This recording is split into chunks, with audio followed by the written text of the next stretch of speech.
Okay, should we get our award winners up to the slide? Let me do a little intro. Should I play? And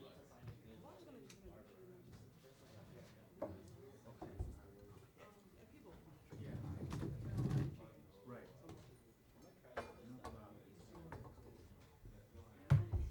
Good afternoon, everyone. Thank you for coming. As you can see, we've got our very, very, very special guest artist, Steve Davis, here with us today. So give him another round of applause. I've had the pleasure of knowing Steve for a long time, and if you don't know his resume, do yourself a favor, go online. And, there's not many people he hasn't played with. He's got like over 20 records under his belt as a leader. Lately, he's been playing a lot with, well, no, not just lately, over the years with Chick Corea and basically every big band, every incantation there is in a big band. We were just talking about that. We were back before some time, Dizzy Band and Christian McBride's band, and it's a real honor and a real pleasure to have him here. Thank you, And, Tanya. take We've been in advantage of- quite a few of those together. Yeah. So take advantage of him, pick his brain, and again, Steve Davis.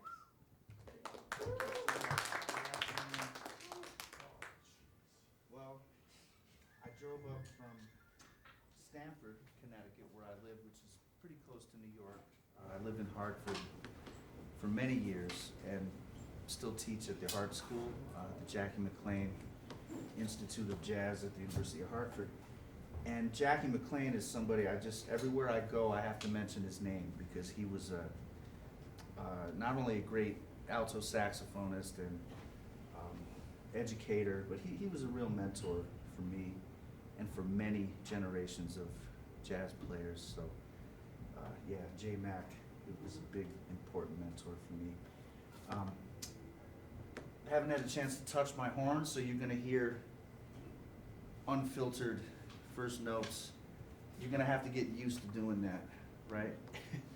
Sometimes that's just the way it is. You're traveling and you got to play it. But while you're students, and for many years to come, do your long tones. Brass players, do your long tones, man. Soft long tones, lip slurs. Develop the consistency so that later in life, when you need to just take the horn out, and the golfer, John Daly, they used to ask him, how are you driving the ball down the fairway 300 yards? He said, it's easy. I just step in the tee box, I grip it and rip it.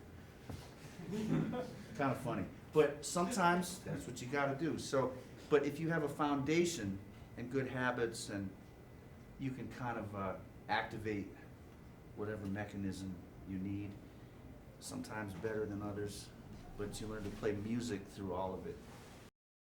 Just take it from there. Is this on or no? Probably don't need it, right? Yeah, it's on, apparently. It is? Okay. Yep. Right on it? I feel a little far from you guys, but that's all right. Yeah, we look like we're ready to go. Can you see each other? I cannot see the drummer. Yeah. You see what we're doing? You always want to make sure when you guys set up that you can see each other. Just, not that you have to be all up in each other's grill the whole time, but just so you can make eye contact. All right, here we go, Solar.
curious, especially from the students, what thoughts do you have about the music you just heard, for any of us?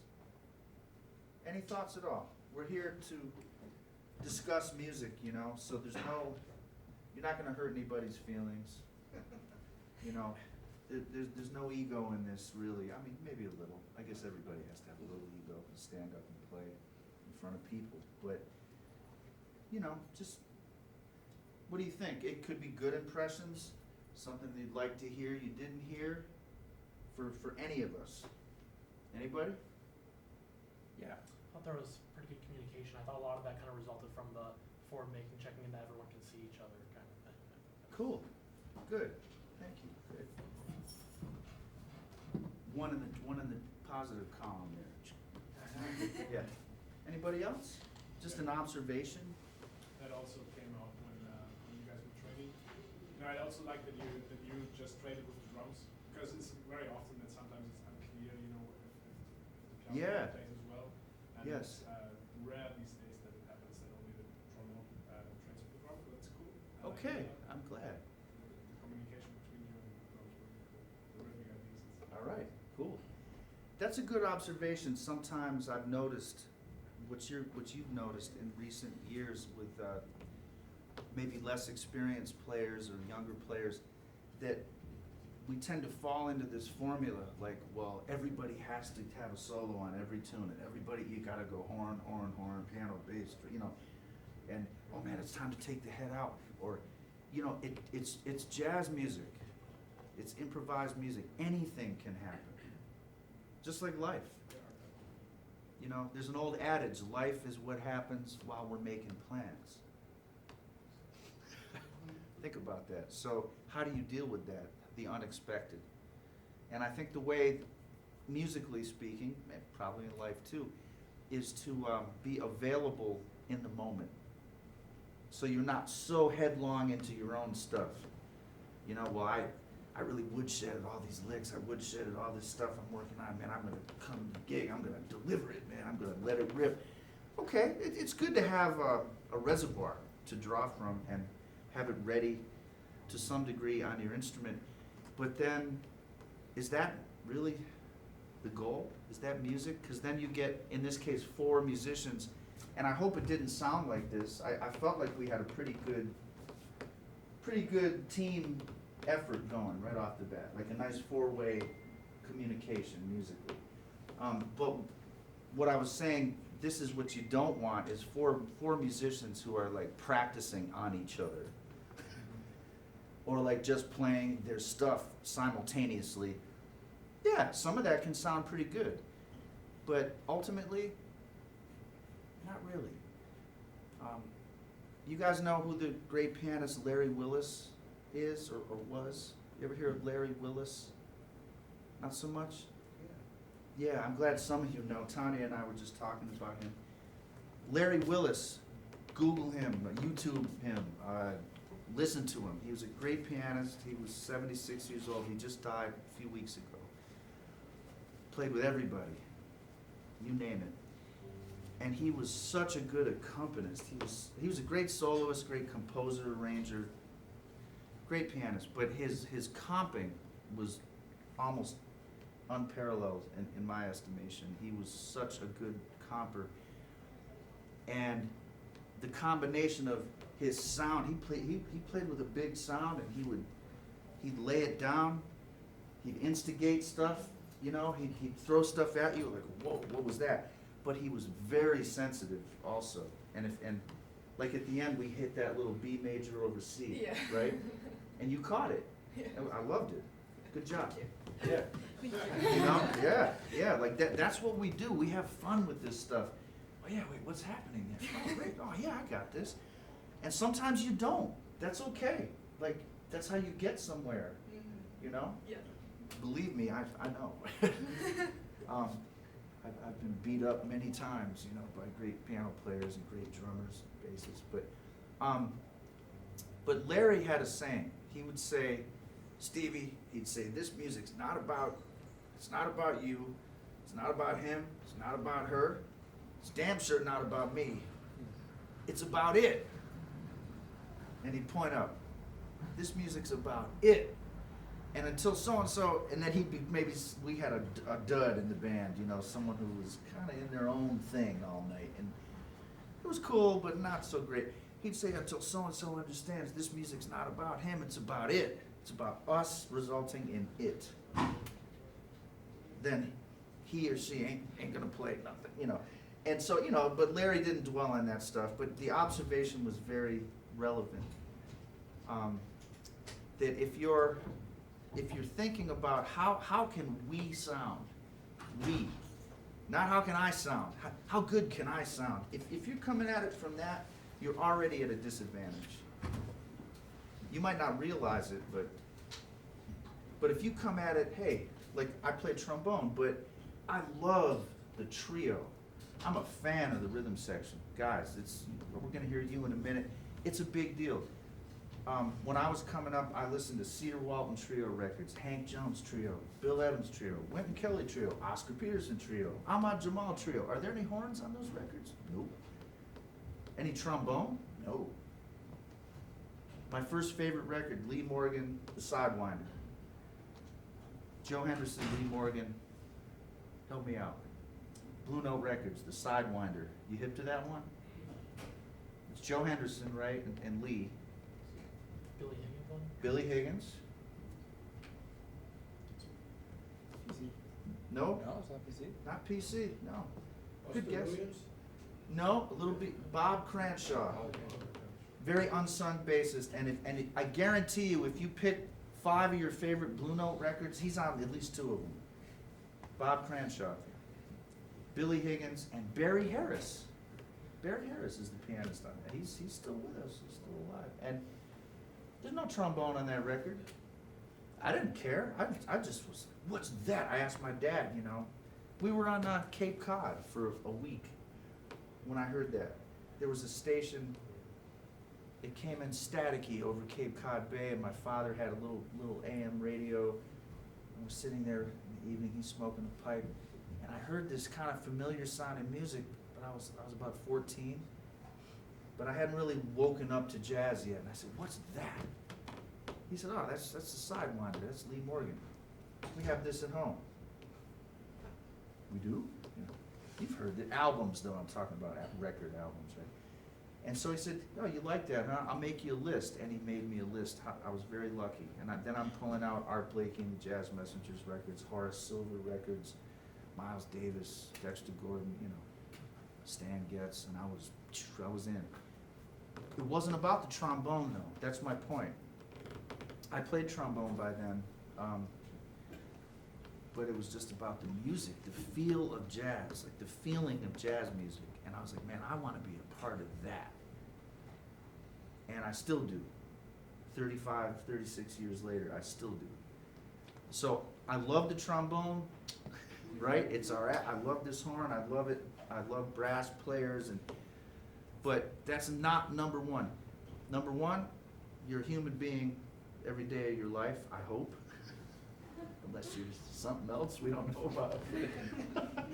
So, human being. Second, musician, 24/7, without the horn in your hands or without sitting at your instrument or holding your instrument. You're walking, talking music. You can sing, you can pat your foot, you can embody the music without your instrument. That's 2. 3, pianist, acoustic bassist, drummer. Probably no saxophones in here, right? It's mostly brass today. Trumpet, trombone. That's third. That's third down the list. I don't know if you ever thought of it that way before, but it's important. It's high up in the order of things. We need to play and practice every day, you know, and study our instrument, but that's not number one. The other 2 things are number one. What kind of person are you? No one's perfect, but yeah, you considerate? You a good listener? You know? Then number 2, what kind of musician are you? Just a musician. Then number 3 is this, okay? So I just wanted to say a few things about that. It's helped me, you know, be a part of a lot of great music. And I'm not trying to win, to quote Curtis Fuller, I'm not trying to win the trombone Olympics. although he could, and probably did. But I just want to play good music. If that's in the section, great. If that's playing with a singer, great. If that's playing quartet with a nice swing and rhythm section, great. If it's in Slide Hampton's World of Trombones, cool. Like whatever it is. Latin jazz, salsa music, great. Whatever. Okay? Are there any other questions? Yeah. Kind of speaking to that, about like kind of when you were first listening, not that it wasn't necessarily about the trombone. What would you say is like the percentage of your transcribing? Would you say it was mostly trombone or probably like mostly other instruments? Thanks for that question, that's a good one. I only transcribed on paper 3 solos in my whole life in college because I had to. Professor Peter Woodard, who still teaches at Hart, by the way, he was doing the transcription class. I was a sophomore, I guess, at the time, and I did a Dexter Gordon solo, The Jumpin' Blues, Prestige, 1970, Wynton Kelly, Sam Jones, Roy Brooks, B-flat blues. I loved it. I loved it since the 9th grade. I used to sing along with my buddy Chris Jensen, a good tenor player who grew up in Binghamton, New York, where I grew up. Everyone's got to be from somewhere, so from Binghamton. But I was born in Worcester. I don't say Worcester though. Park the car. I don't know. My grandparents said that, but not me. But yeah, Dexter and JJ, Tune Up and Walkin'. But otherwise, no, not trombone specific. You're right. I would just, Hank Mobley, whoever, Chet Baker, you just hear something and go, oh, I love that. And maybe I can grab that phrase, or Freddie Hubbard, or Coltrane, God forbid, find something you can play that Train played, or Sonny Rollins, on the trombone. But you can. But I really transcribed tunes. Like I tried to write out the Messengers one by one. Wayne Shorter's famous tune that everyone knows now, excuse me. There were no charts. There weren't so many books. Jamie Aebersold's were brand new. There were maybe 6 or 7 volumes when I started playing. So you had to just kind of listen to recordings and try to figure out what you could and write it down. I played some bass in my life. I eventually learned the piano enough to play chords. So, yeah, not trombone specific necessarily, although there came a point when I realized I have to be immersed in J.J. Johnson in particular. He's like Charlie Parker for us, so. And Curtis and Slide Hampton, those are probably my 3 big favorites, but I've listened to so many trombonists, from Jack Teagarden to Dickie Wells to Al Gray, to Steve Turre to, like you have Marshall Jilks teaching here now, man, he's phenomenal. I've listened to him too, and Michael Dees and James Burton, and there's a lot of cats younger than me now who are playing so great, man. I'm listening to everybody. I listened to Carl Fontana a lot when I was coming along, and I still do.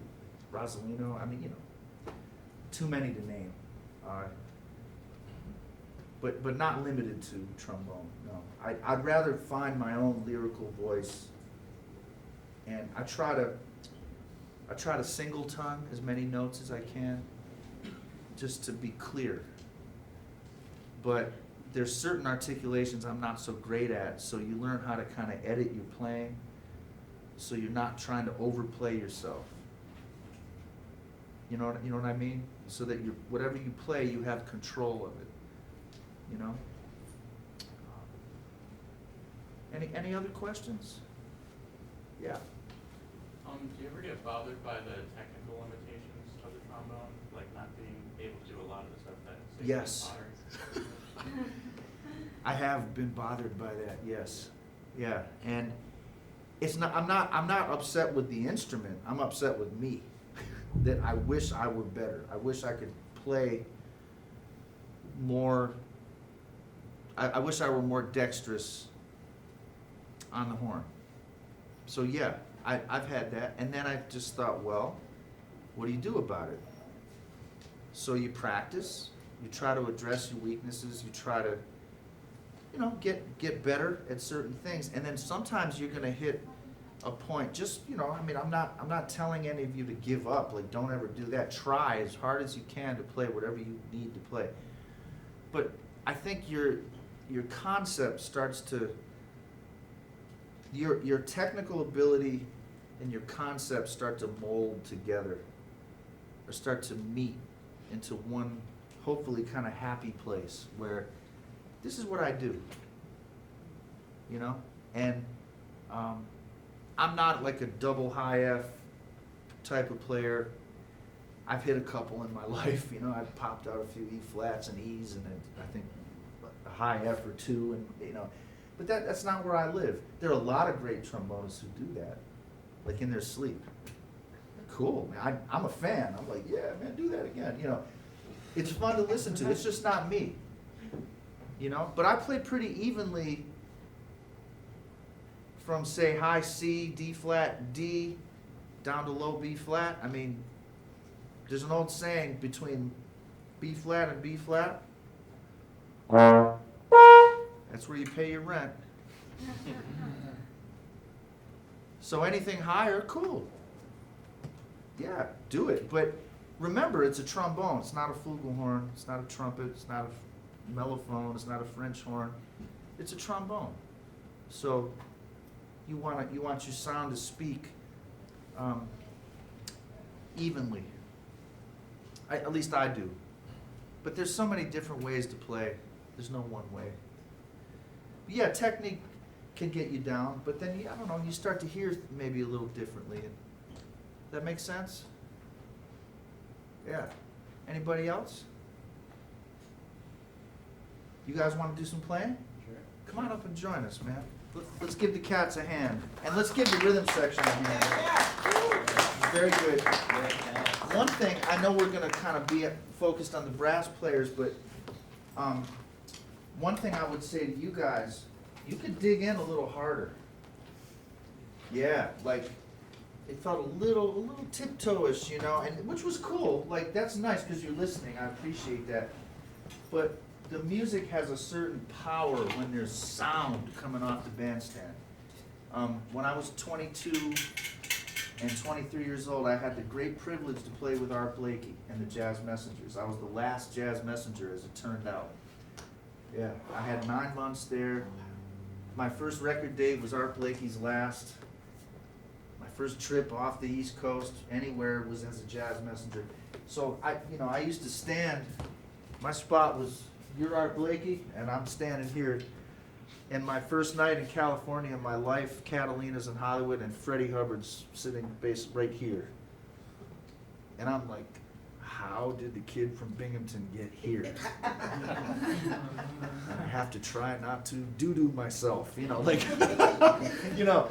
And so I was scared. And Art Blakey took me aside after the first set. He stepped off, and he, just like this, he put his arm around me. He said, "Hey, Steve, come here." And he pulled me aside, didn't do it in front of everyone. He said to me, "Make your statement, you build to a climax, and you get the heck out." But he didn't say heck. He said, "Simple, right?" I said, "Yeah, all right, we'll do it then." And then he went to the bar. Now, you know what he meant by that? Make your statement, build to a climax, and get the heck out. Meaning, don't just practice up on the bandstand. Like, don't play too long. And plus, there were 3 other horns on the front line. And Jeff Keyser, young Keyser's playing piano. Unbelievable. Essiett, Brian Lynch, Javon Jackson, and Dale Barlow from Australia. All great players. And then I replaced Frank Lacey. So here's little Stevie D from Binghamton. I'm just trying to hang. And he knew it. But he told me something very valuable. And then he used to say, make a mistake, make it loud. That way you won't make it next time. And then he told us another one. He said, we're at the record date. He said, y'all get in the studio, you try to make everything so bleeping clinical. clinical. He used that word. He said, jazz was born because somebody goofed. And I didn't get it at the time. What does he mean? He meant that he goes so far back, he's talking about the originators of jazz music. They were just singing songs and playing songs. And if they forgot part of the song, they made something up. That's what he was saying. Like, it's not so serious, you know? Just go on and play. So I'm sharing that with you 30 years later after he shared it with us. So, but Art Blakey had a lot of sound, man. It didn't drown out anything. It was, all right? So you're not gonna hurt anybody. You play nice though, man. Very musical, all you guys. Thank you. All right, come on, man. Come on up. What do you guys feel like playing? That's a BAC. Yeah. Yeah. I can tell by their Kansas City, right? Nice one.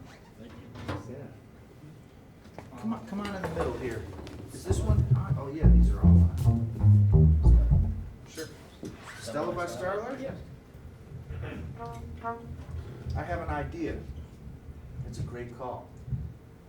Let's start on the bridge. Rubato. Body. Kind of rumble on each chord. And let's let one of the trumpets do you want to play the melody? Do you know it? Yeah, I do. For the B section? For the bridge. Oh, for the bridge. Yeah. Yeah. And you cue us. Ba da da da ba da. That's A flat 7, right? Da da da la. And then the last day the same way. Be da. And we have to find harmony notes. Okay?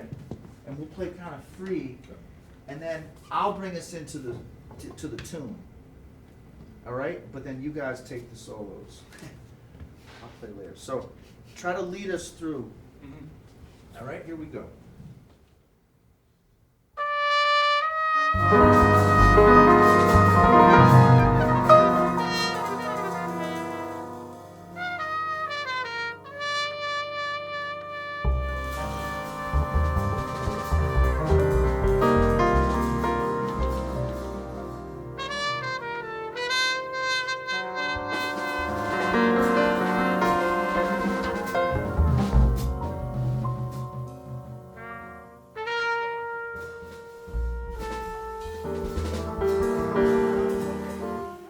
That was good, but we need to play the whole melody though. Yeah.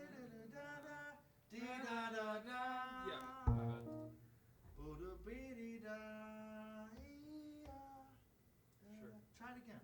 That was very good though. It was very promising. And don't stop after each one. Play through. Yeah. Carry us into the next one. Okay? Try it again.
could have ended a little stronger, but that's okay. You know, help us out. You're the drummer. You can pop, boom, boom, bang. Like you can really hook us up, right? So, and what I was saying, I love your playing, by the way. I really love your solo. You have a great feel. Thank you. But what I was asking for, just more chords. Yeah. Just lay it down. Yeah. You know, because it's hard to play, especially after 3 beautiful solos, if you feel like you're sort of standing there, God forbid, in your boxer shorts. You know, you just kind of help me out. You know, like because you know what I mean. It makes it feel like you're walking on eggshells, and we need you guys to play strong. Okay. Yeah. You know, a lot of people don't maybe in this day and age think about Horace Silver as a great comper. That guy was an unbelievable comper, man. It was always happening, you know. Now that's one way to do it. I mean, he's very unique too. You don't have to clone Horace Silver, but it'd be hard to do. But I got to play with him. I got to play with him and get to know him and talk with him. And I had 1 week at the Blue Note, 6 nights, 12 sets, 2004. And man, I'll never forget it. And you know, he almost never used the piano. I mean the piano, the pedal, the sustain pedal. Never used. Almost never. Yeah, he was patting his foot and it was all from his touch and energy. Yeah, so just something to think about. But I really dig your playing though. Don't get me wrong. Like, I just want to see you go like full bore, you know, over the rainbow. You guys, can we give our front line a big hand? Yeah. I see why they received such accolades already, all 3 of you, because you all played beautifully. You all have a good sound, a beautiful sound. I hear lyricism in all your playing, and I hear daring do. You know that expression? You're going for stuff. You're not afraid. You all are trying things. You played some nice, like some real interesting phrases, man. Like it's, that's cool, you know. And you're all playing. You got a beautiful, strong. Love your sound, man. And you too. What a great tone, man. Like getting around the horn, playing a lot of harmonic, sophisticated stuff. Like really, you're all totally on the right track and playing great. The thing that I think will come, you know, all of a sudden, oh wait, we're doing 2s. Oh, okay. Or hey, wait, what's happening? Well, we're playing backgrounds? Like Stella, I didn't know you could do that on Stella. Sure you can. You know, like, so try, like I see what happens, and I'm that way too. We get kind of, you know, Tanya, we get a little introverted sometimes, or introspective, and we're thinking about what we're gonna play. We're horn players, and sometimes we feel like after our solo, we just kind of, you know, just kind of go like this, and it's like, that's a vibe. That's cool. I mean, we all know how great Tom Harrell is. He's the greatest, one of the greatest trumpet improvisers ever, in my book. And Tom is Tom. And when he finishes playing, yeah, he goes down in there. That's Tom Harrell. There's only one of those. Last I checked, I mean, there's one. And, you know, we all have our personality. Other cats are more extroverted. I don't know where I fall. Some days I feel a little more extroverted. Some days I feel like this guy, you know, in here. It just depends. But what was the phrase? There's a phrase I said at the beginning of the class. Being available in the moment. So we want to be available to anything. So if we're all up in our own head, it's, you know, like make sure you look up. Jackie McLean used to literally, if you weren't paying attention on the bandstand and he's looking at you, he'd say, he'd like give you a whistle. It was, oh my God. Poor Alan Palmer, a great piano player. J-Mac was Alan, and he was down in here. He was playing great, but his head was down there. Finally, Alan, hit the blue note. I was like, oh God, poor Alan. You know, Alan looked up after that. He, oh yeah, yeah. Jackie would zap you, man, right in front of the whole audience, and you know that was old school. But it's because he cared about you, and he cared about the music. He wanted it to be correct. He wanted you to get it. So sometimes tough love, you know. Then he'd build you back up, you know. Yeah. That was good though. We had some nice voicings. How about the intro right there? Yeah. It's kind of interesting for the listener. Like I know if I'm a listener, it's kind of, oh, they're starting like that. Like, okay, it's just something a little different. And plus we were being creative. You guys did a great job kind of bubbling through the chords, you know, and you were moving around the bass and all, you know, like playing some stuff. And I felt really good about our timbre, the sound we had. It's nice. Yeah, that's cool. There were some good moments in there. So there's a lot of good going on. You know, yeah, I don't know. How about you all? Any of the other faculty? I'm sure you've got plenty of suggestions for all of us, but anything? I have a comment and an observation too. You know, when you're playing, obviously, like you haven't played with this rhythm section before. Yeah. And from us as observers, it's obvious that you have a certain level, and I don't want to use the word control, but influence over the rhythm section. One really telling moment was when you guys went into the head, and the time started tipping. And the drummer was in tune, but the bass player wasn't. Yeah. He was walking, so there was a glance, a look. You didn't even say anything. Well, I actually did eventually. Oh, you did? I did. I You tried said, not to "Two, make we're it obvious. two." Yeah, I just said two feel, Uh-huh. please, you know, because, and, well, you know why, because we're gonna be walking for the next 12, 15 minutes, right? Probably, so why walk right then? It's nice. Plus, you can phrase the melody, you can breathe that way. And it's such a pretty song. Yeah. So let's savor it. Let's be in that moment and enjoy it. I like your moxie though. I like your energy. You know, it's not wrong. Like he walked. Oh my God, he's wrong. You know, like no, man. It's and that was kind of like I lived in Hartford for a lot of years, and I'm a baseball basketball nut. And we had a coach at UConn a lot of years named Jim Calhoun. Probably know who he is. Men's basketball. Gino Auriemma's the genius of all genius, and the women.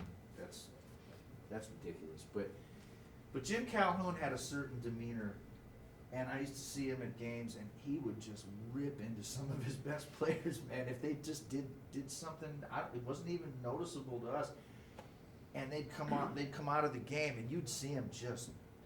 Now I'm not trying to do that, please, but yeah, maybe I got a little of that in me. It's because they all loved him. He's a great coach. He wanted you to get it. Just like J Mac had another way, he could be a little hard on you sometimes. It's not to be mean. It's in the moment. We gotta do this. Let's do this. And then, hey, we're doing it. That's all. But it's not. In music, there's no right or wrong. You know, it's just how you feel. Really. Should we play another tune? Sure. We've got about 10 minutes. About 10 minutes. I think we should play a blues, maybe, or play something really up tempo. What do you feel? Like, do you play the tune "Minority" by Gigi Grace? Yeah. You ever heard that song?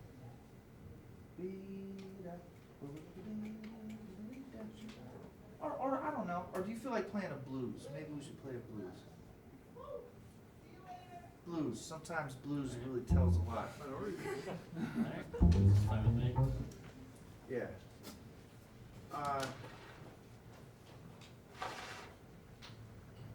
What about something simple we can play harmonies on, like Bag's Groove in F, and try to find some harmonies. And maybe you can try, well, do whatever you want, man. Do whatever you want. All right?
job.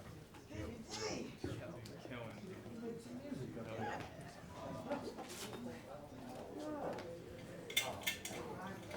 Great It's job. not even worth it. Thanks. It's not even worth Really great. Appreciate guys. Can't say I wasn't expecting it. I'm first, John? No, it's Yeah, not. Sound checking first. Thought you were last. no, it's actually the sextet is checking. I got an email that the photographer that was gonna be here for 3 o'clock that got sick. Yeah.